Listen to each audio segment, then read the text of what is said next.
Sumainyo ang Panginoon. Ang mabuting balita ng Panginoon ayon kay San Lucas. Papuri sa iyo, Panginoon.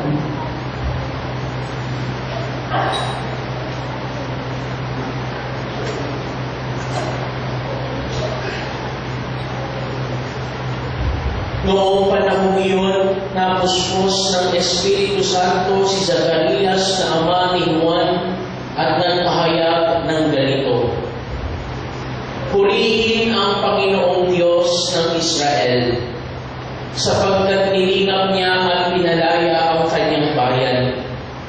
At nagpadala siya sa atin ng isang makapangyarihang tagapagligtas mula sa lipi ni David na kanyang lingkod. Ipinangako niya sa pamamagitan ng kanyang mga banal na propeta noong una na ililigtas niya tayo sa ating mga kaaway at sa kamay ng lahat ng napopoon sa atin. Ipinangako rin niya na kahahabagan ng ating mga magulang at aalalahanin ang kanyang banal na tipan. Iyan ang sumpang binitiwan niya sa ating amang si Abraham na ililigtas tayo sa ating mga kaaway upang walang takot na makasamba sa Kanya at maging banal at matuwid sa Kanyang paningin habang tayo'y nabubuhay. Ikaw naman, anak, ay tatawaging propeta ng kataas-taasan, sapagkat mauuna ka sa Panginoon upang ihanda ang Kanyang mga daraanan at ituro sa Kanyang bayan ang landas ng kaligtasan, ang kapatawaran ng kanilang mga kasalanan. Sapagkat lubhang mahabagin ang ating Diyos, magbubukang liwayway sa atin ang araw ng kaligtasan upang magbigay liwanag sa mga nasa kadiliman at nasa lilim ng kamatayan, at patnubayan tayo tungo sa daan ng kapayapaan. Mga kapatid, ang mabuting balita ng ating kaligtasan.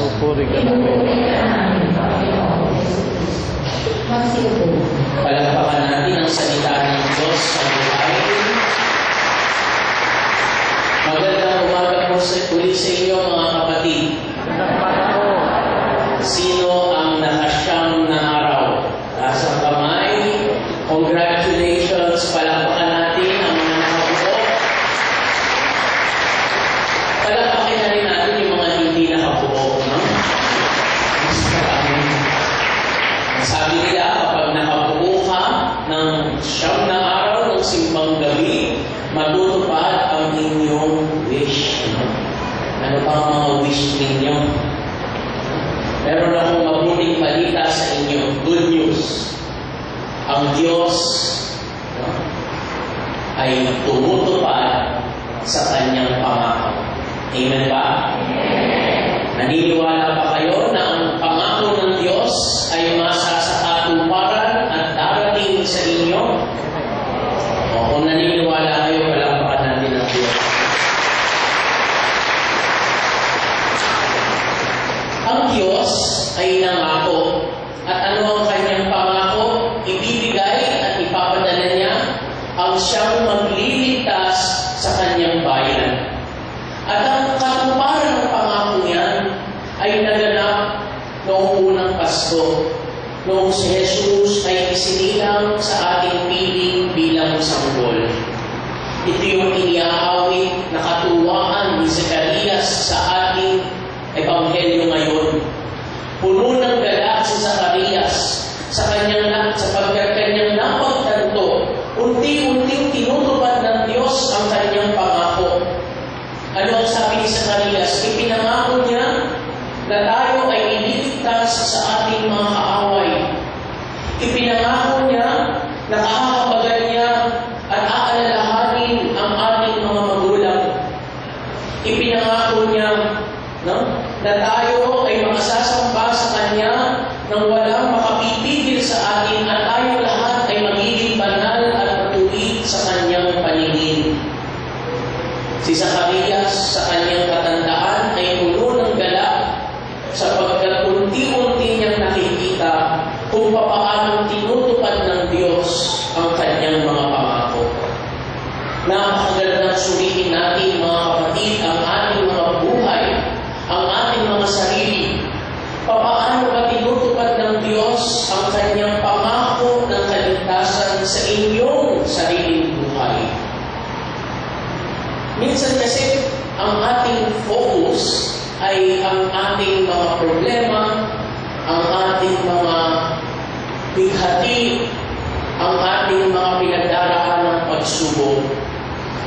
At hindi natin nakikita kung paano kahit sa maliit na paraan, araw-araw ang Diyos ay nagiging mabuti sa atin. Araw-araw ang Diyos ay nagbibigay ng biyaya sa atin. Araw-araw ang Diyos ay tumutupad sa kanyang pangakong kaligtasan. Kung hindi tayo aware sa mga bagay na ito, hindi natin magagawang magpasalamat, hindi natin magagawang magpuri, at ang ating buhay mananatiling matabang, ang ating buhay mananatiling malungkot, sapagkat ang ating focus ay kung ano yung pangit, hindi natin nakikita kung ano yung maganda. Tignan niyo yung kapatid mo. Maganda ba o pangit? Maganda ba yan o pangit? Okay. Sino ang katabi ay maganda? Taas ang kamay. Dami pangit, no? Kasi dyan marinig. Ulitin ko. Sino ang taas ang kamay ng katabi ay maganda? Ayan. No? Mga kapatid, no? Sanayin natin ang ating mga sarili na makita ang maganda, no? Sa ating kapwa. Kasi kahit pangit yung katabi mo, no? Maganda naman ang kalooban niya, no? So, batiin yung katabi niyo, no?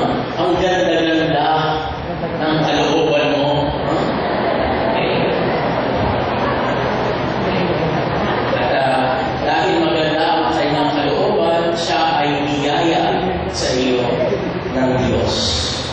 Sanayin natin ang ating mga sarili, makita yung mabuti, makita yung maganda, at tiyak, no? Kahit anong pagsubok ang darating sa inyong buhay, kayo ay matutuwa. Laging magagalak, at katulad ni Zacarias, lagi kayong aawit ng papuri sa ating Diyos. Amen ba? Amen. Amen, no? Ang ating Panginoon tumutupad sa kanyang pangako. Ngunit mayroong isang bagay na dapat tayong alalahanin. Ano yun? Kapag ang Diyos ay nagbigay, magbibigay siya ayon sa kanyang kalooban. Tayo ay maraming hinihiling sa Diyos. Ang bawat isa sa inyo, lalo higit yung mga nagsumikap na bumuo ng siyam na araw, mayroong kayong hinihiling sa Diyos. Ngunit meron akong paalala, at ito rin ang paalala sa atin ng ating unang pagbasa. Ano yung paalala nito? Na ang Diyos ay hindi ATM machine. Ang Diyos hindi bendo machine. Ano yun? Pag bendo machine, maghulog ka ng 20 pesos, alam niyo, pindutin mo ko, lalabas ay o. Pag ATM, isaksak mo ang iyong ATM card, pindutin mo kung magkano yung gusto mong makuha, at lalabas kung magkano ang iyong gusto makuha. Ang Diyos hindi gano'n. Hindi natin madidiktahan ng Diyos kung ano ang gusto natin ibigay niya sa atin. Ito yung karanasan ni David sa ating unang pagbasa.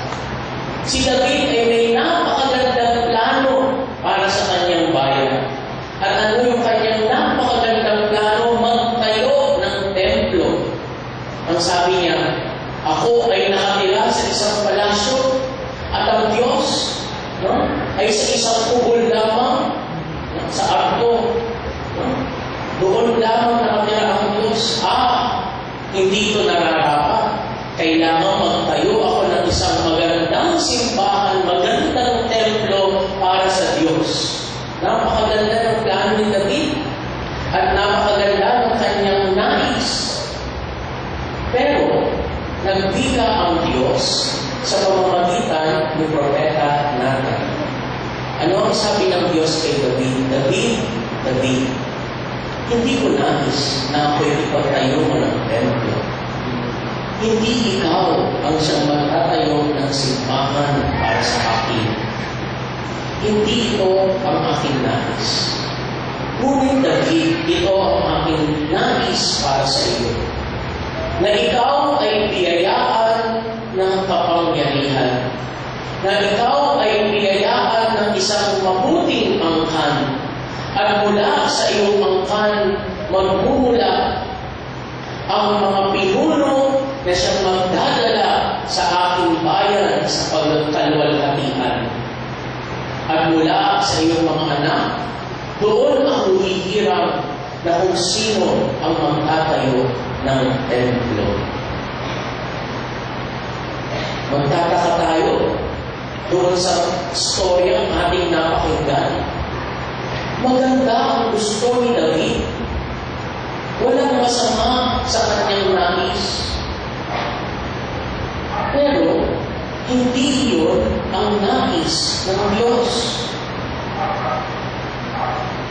May ibang plano ang Diyos para kay David. Mga nilihim kapatid, tandaan natin yun, ha? Meron kayong humihiling sa Diyos. Maaaring humihiling kayo, no? Ng magandang trabaho, humihingi kayo, no? Ng kasimbahan, humihingi kayo ng kalusugan. Pero huwag niyong isasara ang inyong mga puso sa katotohanan na mayroong mas magandang plano ang Diyos sa inyo. At kung ano man ang plano ng Diyos, mas higit pa itong mabuti kaysa sa mga nais ninyo para sa inyong sarili. Tandaan natin yun. Hindi natin matitiktahan ng Diyos. Ang ibibigay ng Diyos sa atin ayon sa kanyang kalooban. Ngunit, dapat tayong manalig at manampalataya na anuman ang kalooban ng Diyos, ito ang pinakamabuti para sa atin. Amen po ba? Amen. Nananalig kayo dito? O hindi? Kasi, yun ang ating nakasanayan. Kung ano yung ating gusto, yun ang nais natin ibigay ng Diyos para sa atin. Ang kinakailangan natin sanayin sa ating mga sarili. At ito yung ating dinadasal sa tuwing sinasambit natin ang Ama namin. Sundin ang loob mo. Hindi yung gusto ko, kundi yung gusto mo. Yun ang ibigay mo sa akin. At sinasabi ko ulit, mga kapatid, hindi ako magsasawa. Kung ano ang kalooban ng Diyos, yun ang pinakamabuti para sa atin. Amen ba? Amen. So, maganda na sabihin niyo sa Diyos, ito po ang aming kahilingan. Pero mas mabuti at mas maayos kung inyong sasabihin. Ngunit, Panginoon, kung ano ang inyong kalooban, yon ang ibigay ninyo sa akin. Mga kapatid, sinasabi ko sa inyo, hindi kayo magsisisi. Kapag tinanggap nyo ang nais ng Diyos, yan ang daan sa tunay na kaligayahan, sa tunay na kapayapaan. Minsan kasi dami niyong hinihiling. Bigyan niyo ako ng bigyan niyo ako ng grief. Hindi niyo alam, katabi niyo na yung ibigay sa inyo ni Lord. Hindi niyo lang pinapansin. Hindi kasi nalipito. Kaya pangit.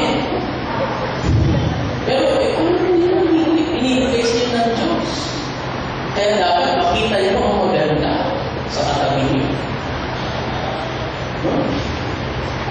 Sanayin natin ang ating mga sarili. Araw-araw, hindi lang isang beses sa isang araw natin dinadasal. Sundin ang loob mo dito sa lupa para lang sa langit. Your will be done on earth as it is in heaven. Ang Diyos tumutupad sa kanyang pangako. Ang Diyos ibibigay ang mabuti para sa atin. Ang kinakailangan nating matutunan, ialon ang ating mga gusto sa kung ano ang nais ng Diyos. At sinasabi ko sa inyo, magiging ganap ang inyong kaligayahan, magiging ganap ang inyong kagalakan, magiging ganap ang inyong kasiyahan. Kaya mga inibiro mo kapatid, sa pagpapatuloy ng ating banal na misa ngayong umaga, taintim natin dasalin sa Diyos. Panginoon, ito ang aking mga kaibigan, ito ang aking mga plano. Ngunit, kung ano ang iyong kalooban, kung ano ang iyong nais, ginawa ang maging ganap sa akin. Sapagkat alam ko, Panginoon, na hindi kayo magnanais ng masama para sa akin. Anuman inyong naisin, anuman ang inyong kalooban, yan ang makabubuti para sa akin. Tatahimik tayong sandali at ating pagnilayan ang salita ng Diyos na